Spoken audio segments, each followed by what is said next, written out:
Hello दोस्तों, कैसे हो आप सब लोग। तो यार आपका जो ये केंद्रीय माध्यमिक शिक्षा बोर्ड है यानी कि central board of secondary education CBSE, इन्होंने 22 अप्रैल को चुपके से एक सर्कुलर जारी किया है सभी स्कूल्स के लिए। और इस सर्कुलर के अंदर उन्होंने एक बहुत ही इंपॉर्टेंट चीज शेयर करी है जो कि उन बच्चों को अफेक्ट करने वाली है जो कि इस टाइम पर खुशी मना रहे हैं कि उन्हें 9th से बिना एग्जाम के 10th में और 11th से बिना एग्जाम के 12th के अंदर प्रमोट कर दिया गया है। अगर ये आपसे रिलेटेड इंफॉर्मेशन नहीं है, मान लो आप ड्रॉपर हो, नीट की तैयारी कर रहे हो, जेई की तैयारी कर रहे हो, तो आप प्लीज इस इंफॉर्मेशन को उन बच्चों तक फॉरवर्ड करें जो कि अभी क्लास 9th के अंदर, 10th के अंदर, 11th के अंदर, 12th के अंदर है। ये इंफॉर्मेशन उनके लिए बेहद इंपॉर्टेंट है और इसको इतना ज़्यादा अटेंशन नहीं मिला है अभी ये जो कोरोना और इन सब की वजह से ये जो सर्कुलर आया ना, इसको इतना ज़्यादा अटेंशन नहीं मिला है। तो ये और भी ज़्यादा ज़रूरी हो जाता है, हम सभी के लिए हमारी रेस्पॉन्सिबिलिटी बन जाती है कि हम सभी बच्चों तक इस इंफॉर्मेशन को पहुंचाएं। इसके अंदर जिस पर्टिकुलर फ्रेमवर्क के ऊपर खास स्ट्रेस डाला गया है वो है आपका कॉम्पिटेंसी बेस्ड एजुकेशन। तो यार नई एजुकेशन पॉलिसी को भी लागू किया जाना है। साथ ही साथ में पिछले 3 साल से सीबीएसई लगातार ट्राई कर रहा है कि जो मेथड ऑफ एजुकेशन है उसको चेंज किया जाए। मतलब अभी जहां पर सारा का सारा स्ट्रेस बच्चों के केवल और केवल इंफॉर्मेशन को रटने और एग्जाम में जाकर उसको उल्टी करने, इस चीज के ऊपर दिया जा रहा है, उसको चेंज किया जाए, उसको उस फोकस को लाया जाए कि स्टूडेंट्स एक्चुअल में सीख कितना रहे हैं, जो नॉलेज उनको मिल रही है वो उसको अप्लाई करने के अंदर कितना सक्षम है। तो ये जो कॉम्पिटेंसी बेस्ड एजुकेशन है ना, इसका मकसद ये ही है। इस लाइन को बहुत अच्छे से पढ़ना।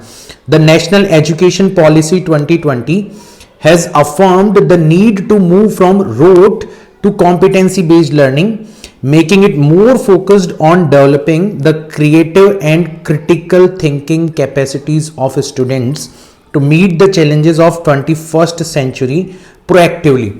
ये जो लाइन है ना, इसमें बेसिकली अपनी जो नई एजुकेशन पॉलिसी है या आने वाले टाइम पर जो हमारा एजुकेशन सिस्टम है उसके अंदर जो चेंजेस होने वाले हैं उसका सार लिखा हुआ है कि भाई साहब 21st सेंचुरी जो है उसके अंदर हालात जो है वो बेहद डायनेमिक हो चुके हैं।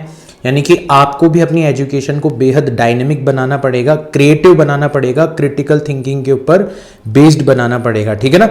सो it emphasize that learners must be equipped with the ability to solve problems and assessment, must shift from testing primarily rote memorization skills to one that is more formative, is more competency based, promotes learning and development for our students, test higher order skills such as analysis, critical thinking and conceptual clarity।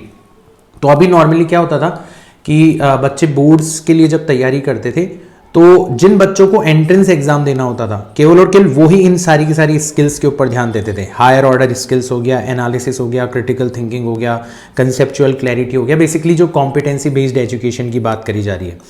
लेकिन अब boards ने भी इस चीज को अपनाने की कोशिश करी है, यानी कि अब हर बच्चे को अपनी इन सभी स्किल्स के ऊपर ध्यान देना पड़ेगा। केवल और केवल रटने से, याद कर लेने से, इंफॉर्मेशन को अपने दिमाग के अंदर ठूंसने और एग्जाम के अंदर उसको उल्टी करके आने से आपका काम नहीं चलेगा। इस लिहाज से ये सारे के सारे चेंजेस करे जा रहे हैं। तो देखो, अगर अपन क्लास 9th और 10th की बात करें तो जो हमारा मॉडिफाइड पैटर्न है जो कि नेक्स्ट सेशन से लागू होने वाला है, उसके अंदर कॉम्पिटेंसी बेस्ड क्वेश्चंस, उसका जो वेटेज है वो कर दिया गया है 30%। अब आपकी कॉम्पिटेंसी को, आपकी एनालिटिकल स्किल्स को, आपके क्रिटिकल थिंकिंग को कैसे चेक किया जाएगा? जैसे कॉम्पिटिटिव एग्जाम्स के अंदर चेक किया जाता है थ्रू मल्टीपल चॉइस क्वेश्चंस, है ना, थ्रू केस बेस्ड क्वेश्चंस, है ना, केस स्टडीज के ऊपर जो बेस्ड क्वेश्चंस होते हैं, through source based integrated questions और एनी अदर टाइप्स। अब ये सोर्स बेस्ड इंटीग्रेटेड क्वेश्चन का मतलब क्या है कि आपने जो कुछ सीखा है ना, आपके सामने एक सिचुएशन लाई जाएगी और उसके अंदर आपको अपनी नॉलेज को अप्लाई करना पड़ेगा। तो केस स्टडी बेस्ड क्वेश्चंस हो गए, सोर्स स्टडी बेस्ड क्वेश्चंस हो गए, ये बहुत ही ज्यादा इंपॉर्टेंट हो गया। 30% वेटेज इनका कर दिया गया। Objective questions will be 20% and remaining 50% जो होंगे वो short answer, long answer type question होंगे जो कि हमारा एग्जिस्टिंग एग्जामिनेशन पैटर्न है उसके अकॉर्डिंग, ठीक है ना। अगर अपन बात करें हमारे 11th एंड 12th वाले स्टूडेंट्स के लिए, उनके भी एग्जाम के अंदर भारी बदलाव किए गए हैं, क्वेश्चन पेपर के पैटर्न के अंदर भारी बदलाव किए गए हैं। कॉम्पिटेंसी बेस्ड क्वेश्चंस जो हैं उनका वेटेज कर दिया गया है 20%। किस तरीके से चेक किए जाएंगे? In the form of multiple choice question, case study based question, source study based questions, इन सब तरीके से आपकी कॉम्पिटेंसी को चेक किया जाएगा। ऑब्जेक्टिव क्वेश्चंस का वेटेज 20% होगा और जो रिमेनिंग 60% क्वेश्चंस है वो आपके पुराने पैटर्न के ऊपर होंगे।